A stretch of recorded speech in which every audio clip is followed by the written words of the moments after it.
And then, in October, it is celebrated as the Indigenous Peoples Month. Santo Tomas have actually a very colorful tradition of the different tribes present here. Yung pinakamarami talaga is the Mandaya.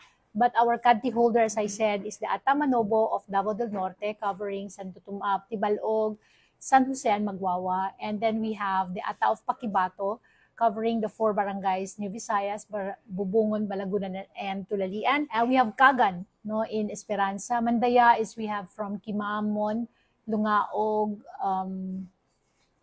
Esperanza as well. And Lungaog. Ayan, sinabi ko na ba yun? But yes, aside from those dominant tribes in the different barangays, marami pa po tayong mga subgroups na nandito sa Santo Tomas.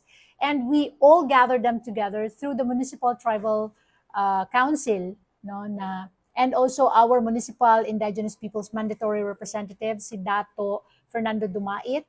Last year, they identified a 1 day. And of course, yung 1 day na yon, they had the laro ng lahi nila, yung traditional games nila, no? So nagbangkaw, basketball sa bukag, sa basket may salurot, ano yun? Yeah.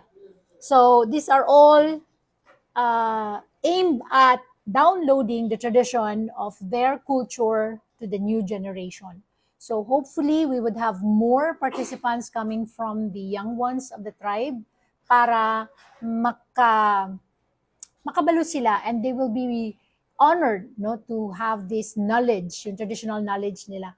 And of course, yung tattoo, no, ng Ata. So we will have it promoted 1 day. We're just waiting for the proper documentation, no, para sa ato ang pagpasa pod sa National Commission for Culture and the Arts sa mga intangible natin na mga traditional ways ng Ata and Ata Manobo. Ayan. So they had a presentation, cultural presentation, yung mga traditional games, and then they had a tawag nito, yung presentation of their different tribal food during the celebration. This is the whole month of October.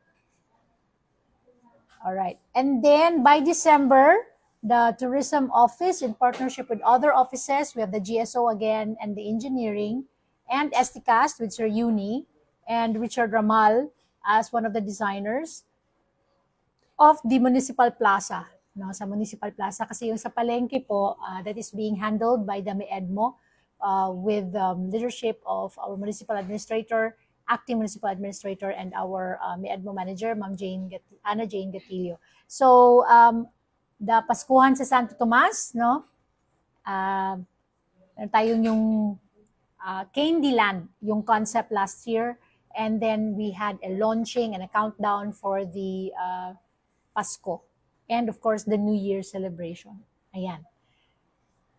And again, we featured the talents of SPA at saka yung ating local bands na nandito sa Santo Tomas.